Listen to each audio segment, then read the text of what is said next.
ओम तव कथामृतं तप्तजीवनं कविभिरीडितं कल्मषापहं श्रवणमंगलं श्रीमदाततं भुवि गृह्णन्ति भूरिदा जनाः।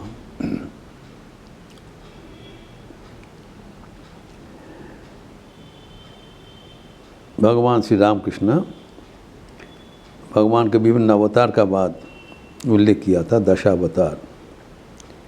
उसमें से हम एक एक करके 7 अवतार का बाद चर्चा किया है। परवर्ती अवतार अष्टम अवतार थे भगवान श्री कृष्ण, जो कि सर्वाधिक प्रचलित है एवं सबके प्यारा जो प्रेम की विग्रह है। अभी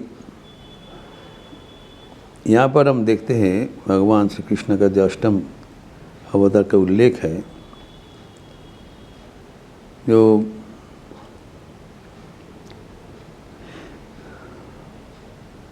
शंकराचार्य ने उनकी कृष्णाष्टकम में विभिन्न रूप के विभिन्न उनकी जो कार्य है उसका दीर्घ चर्चा किया था, एक एक नाम देकर। पहला नाम दिया नंदलाल, जो कि सबको रक्षा करने वाले हैं, सबके कल्याण करते रहते हैं। फिर दूसरा नाम दिया है गोपनायक, जो कि वृंदावन में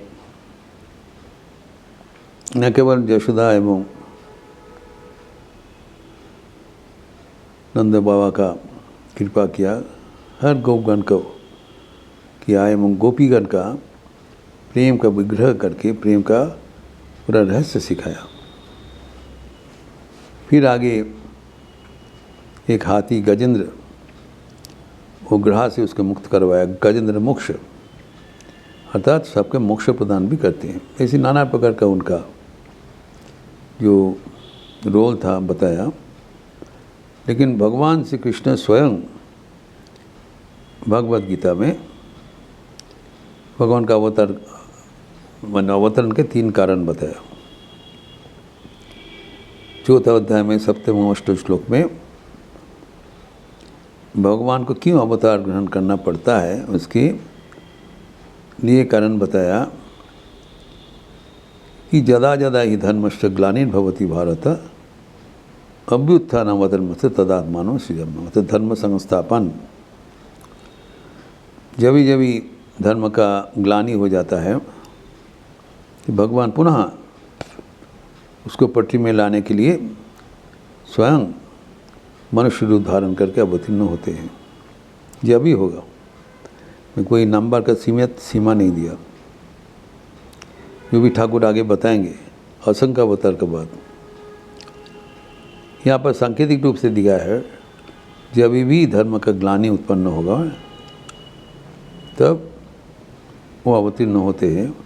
फिर उनका अवतीर्ण का और भी 2 कारण है। परवर्ती श्लोक में कहते हैं परित्राणाय साधुनां विनाशाय च दुष्कृतां धर्म संस्थापनार्थाय संभवामि युगे युगे। हर युग में मैं अवतीर्ण होती हूँ। तो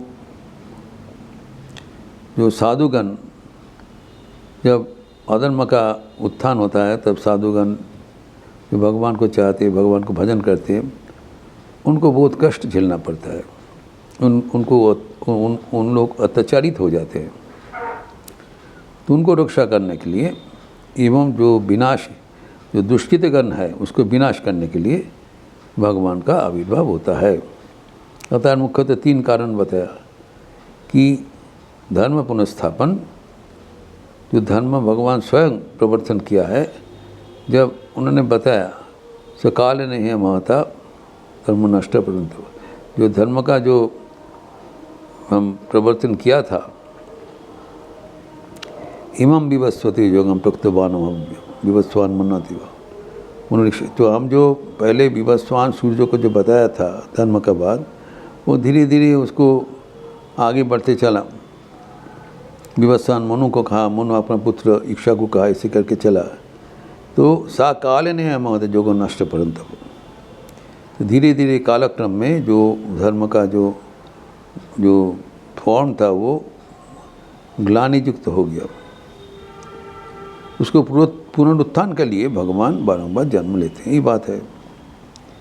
तो धर्म संस्थापन उनका प्रधान कार्य है। उसके साथ साथ जो दुष्कृतिकारी है उनको निधन करना एवं जो अच्छा है उसको फिर मर्यादा सहकर प्रतिष्ठित करना, ये उनका प्रधान कारण आविर्भाव का कारण है। तो अभी और भी कहा जा रहा है कि जो हम जानते हैं, पहले भी उल्लेख किया था, कि भगवान एक शाप के कारण जन्माते हैं। जो याद रखिए, हम जो पहले ही चर्चा किया था कि जब भगवान का दरबार में वैकुंठ में जब ब्रह्मा के 4 मानस पुत्र वो लोग वहाँ से प्रवेश करने के लिए जा रहे थे, तब वो जो ब्रह्मा के 4 मानस सनक, सनत कुमार, सनातन, तो ये सनंदन, सनत कुमार 4 जब जा रहे थे, ये लोग ब्रह्मज्ञानी है और दिगंबर है, जब जा रहे थे भगवान श्री कृष्ण को साथ दर्शन करने के लिए, ये लोग जय विजय के द्वार पर रोका था। न केवल रोका था, उनको हंसी मजाक उड़ाया, क्योंकि उन लोग दिगंबर थे, उनको पता नहीं था ये कौन है। तब उन्होंने उनको शाप दिया था कि तुम लोग इस जगह में रहने के लिए लायक नहीं हो, तुम लोग मृत्युभूमि में जाके वहाँ पर चले जाओ और वहाँ पर ही तुम्हारा रहने का स्थान होना चाहिए। जिन लोग बहुत प्रार्थना किया, तब वो उसका जो गलती उसको सुधारने के लिए उनको 3 जन्म का आधार दिया था। नहीं तो इससे अनेक जन्म लग जाता था, तो 3 जन्म ने बताया तुम्हारा 3 जन्म होना पड़ेगा। इसके बीच ही भगवान भीतर से आ गया और उन्होंने वहाँ का जो उनकी जो सेवक है, द्वारपाल है, उनके लिए भगवान ने माफ़ी मांग लिया। और जय विजय जद्दीप उनके अपनी स्वयं की द्वारपाल है, उन्होंने बताया ठीक है, जैसे ये ऋषि वो जो कहना है साफ है, तुम्हारे लिए कल्याणकर होगी, तुम लोग जाके असुर लोक से जन्म ग्रहण करोगे, तुम्हारे उद्धार के लिए मुझे ही आना पड़ेगा। तो 3 बार उनका होना चाहिए, क्योंकि उन्होंने ऐसी तो अनेक असंख्य बार जन्म ग्रहण करना पड़ता है। संक्षेप करके तो उनको 3 बार से कर दिया है। तो एक बार तो पहले जो हिरण्यक्ष और हिरण कश्यप के रूप में आए थे, जय विजय,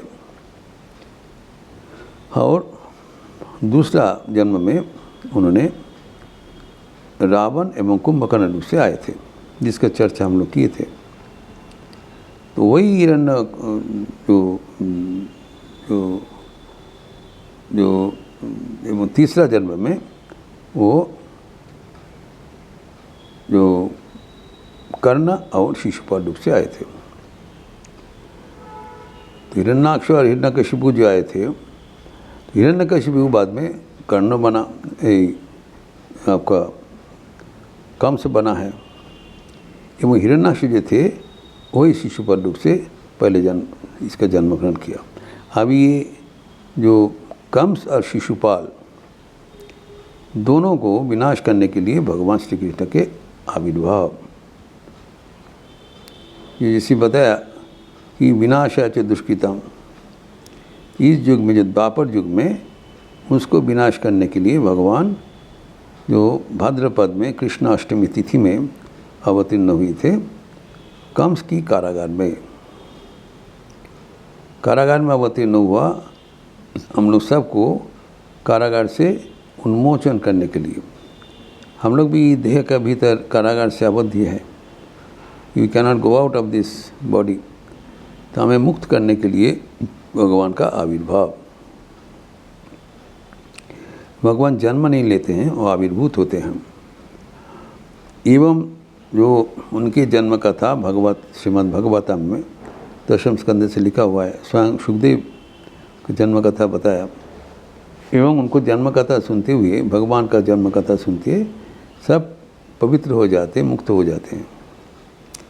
तो जन्म कथा का विशेषत्व है कि ये भगवान प्रकट हो जाते हैं, उनको स्वाभाविक रूप से जन्म नहीं होता है।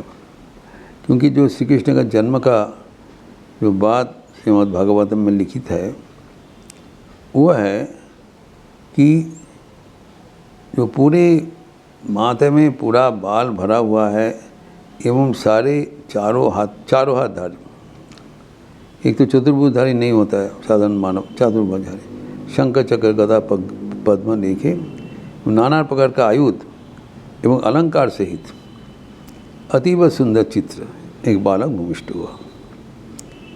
तो माँ जशोदा को तो पता चल गया ये भगवान आए हैं, लेकिन वो स्नेहवश उनको बताया तुम अभी मनुष्य रूप धारण करो ताकि हम आपको प्यार कर सकें। तो भगवान मनुष्य रूप धारण करते हैं ताकि हम भगवान को भजन करते मुक्त हो सके। एवं भागवत में ही भी इतना भी कह दिया है कि भगवान का यद्यपि अनेक अवतार होता है, लेकिन सुखदेव जी ने बताया ये कि चांशो कला अनन्य कृष्णस्तु भगवान स्वयं। जो अनन्य अवतार हुआ है उसका कुछ अंश है, कुछ कला है, लेकिन भगवान पूर्ण रूप से श्री कृष्ण रूप से अभिभूत हुए थे। ये शिशुपाल आपको भागवतकार सुखदेव गोस्वामी का मत है। यद्यपि श्री रामकृष्ण अपने आप को बताया, ये हमको दिखाया कि इस बार पूर्ण रूप से अवतार हुआ था कि लेकिन सत्व गुण का ऐश्वर्य है। तो द्वापर युग में भगवान का जो ऐश्वर्य प्रकट है विराट राजकीय है, वो भी एक ओर से है, और फिर दूसरा ओर से सात्विक रूप से भरपूर है। तो उन्हों कृष्ण का जो आविर्भाव इतने विचित्र है, इसलिए उनको बताइए स्वयं भगवान होंगे।